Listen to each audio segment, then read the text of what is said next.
Agora, há um outro exemplo simples e particularmente interessante, que é o do pêndulo simples, que pode exibir esse comportamento de libração ou comportamento de rotação, dependendo do valor da energia. Aqui, no caso de oscilador bidimensional, qualquer que seja a energia total desse sistema, o movimento em cada plano de fase é só do tipo libração. Agora vamos olhar para o pêndulo simples. Então, digamos que nós tenhamos esse sistema aqui.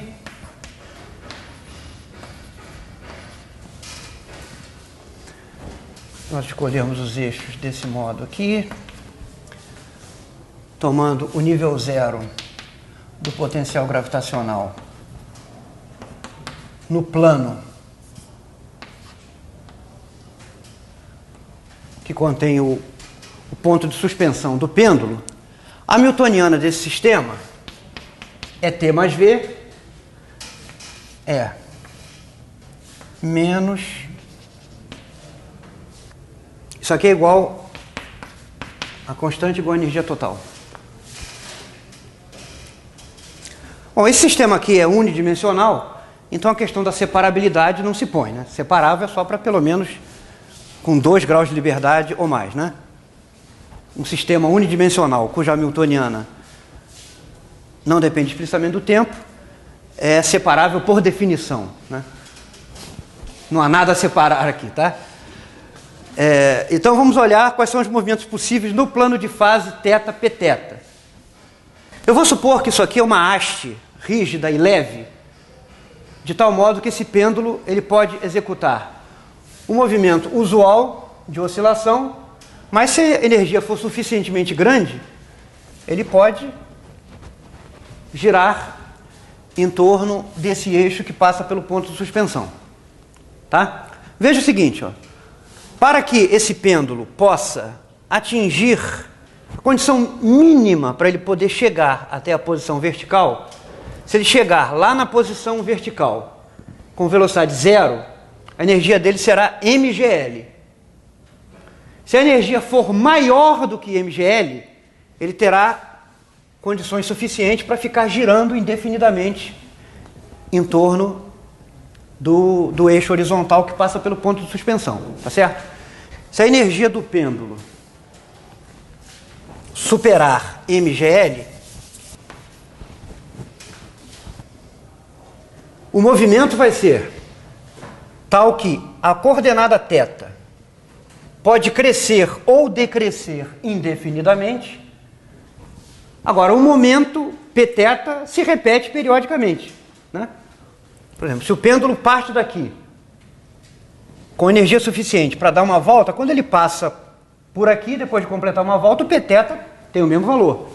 Então, o Pθ é uma função periódica de θ, mas θ pode variar de menos infinito a mais infinito. Então, é aquela situação que foi chamada de rotação.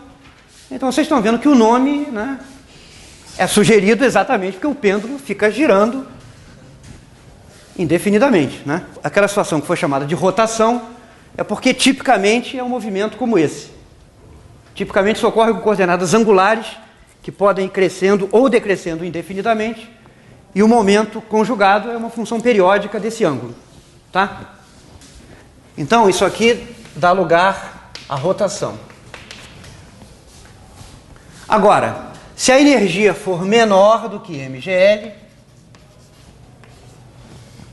eu não vou escrever ali, mas ela tem que ser maior do que menos mgl, que é a energia mínima possível, né? Quando o pêndulo passa por aqui, tá? Mas se a energia for menor do que mgl, aí o pêndulo não tem energia suficiente para completar uma volta, então ele executará um movimento oscilatório, tá? Então, o movimento será de libração. Neste caso aqui, o θ fica limitado a esse intervalo entre menos θ0 e θ0. E o valor de θ0 pode ser lido desta equação aqui, ó. Porque quando o pêndulo atinge a posição angular máxima, ele passa por Pθ igual a zero. A velocidade é zero. Então, o ângulo máximo é dado por essa equação aqui, ó.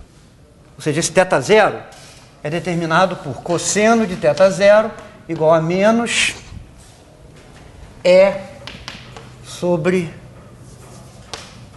mgl. A energia igual a mgl é um valor de energia que corresponde a uma transição entre movimento de rotação e movimento de libração. Quer dizer, na verdade, imagine que o pêndulo esteja aqui em repouso na sua posição mais baixa. Se for dada uma cutucada nesse pêndulo, que forneça a ele uma energia cinética inicial aqui, exatamente igual a mgl, o que esse pêndulo vai fazer vai levar um tempo infinito para ele atingir aquela posição de equilíbrio instável lá de cima. Tá? Ele vai subindo, mas vai perdendo velocidade, e só assintoticamente no tempo é que ele vai chegar àquela posição de equilíbrio instável lá em cima. Então, essa é a situação de transição entre um movimento oscilatório e um movimento de rotação, seja num sentido ou no outro. Tá bom? Assim, qualitativamente, se nós fizermos um diagrama aqui, ó, no plano de fase θ-Pθ dos movimentos possíveis,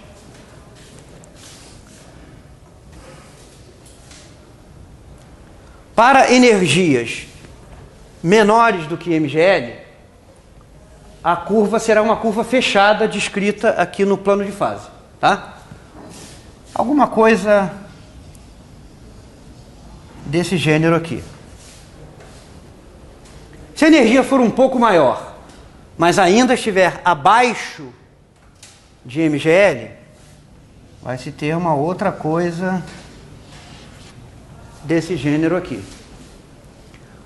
Quando a energia é exatamente igual a mgl, se aqui for menos π e aqui for π, então a trajetória, por exemplo, nesse caso aqui, né? Se for dada energia exatamente mgl, né? O pêndulo vai conseguir executar, o ângulo θ vai conseguir executar uma rotação de π radianos, ou para um lado ou para outro. Tá? Então, esse diagrama fica mais ou menos assim, ó. E se a energia é maior do que mgl, aí o movimento em θ é ilimitado. Então, é alguma coisa parecida com isso aqui, ó. É simétrico aqui para baixo, tá?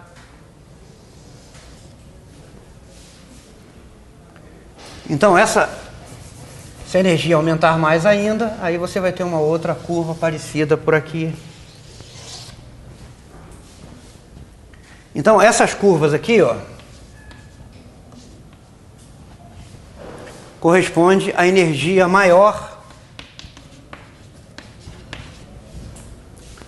do que de mgl. Essa e as correspondentes aqui de baixo.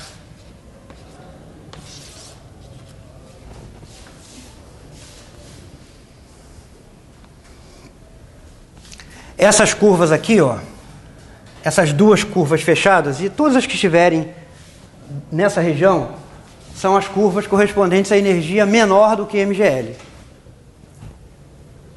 E essas curvas aqui, ó, são a fronteira entre uma coisa e outra.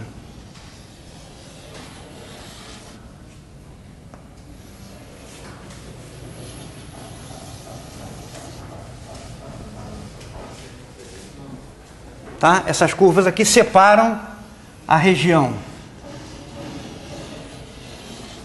em cujo interior estão as curvas fechadas, que correspondem à libração, e fora dela, na região exterior, estão as curvas que correspondem à rotação. E maior do que mgl.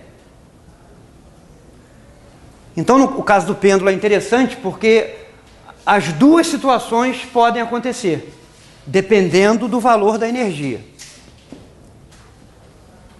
Tá? Se a energia é suficientemente alta, o movimento é do tipo rotação. Se a energia está abaixo de um certo valor, que no caso é este aqui, o movimento é de libração. E essa curva que separa uma região de movimento de outra é, com toda a justiça, né, chamada de separatriz. Então, essa separatriz são as curvas, né? Tem essa por aqui, outra por lá. Isso aqui se repete periodicamente, né? Porque tudo aqui tem período 2π. Cosseno de θ tem período 2π. Então, tudo se repete com período 2π. Então, o pêndulo é um exemplo em que convivem as duas situações, ou são possíveis as duas situações, dependendo do valor da energia total.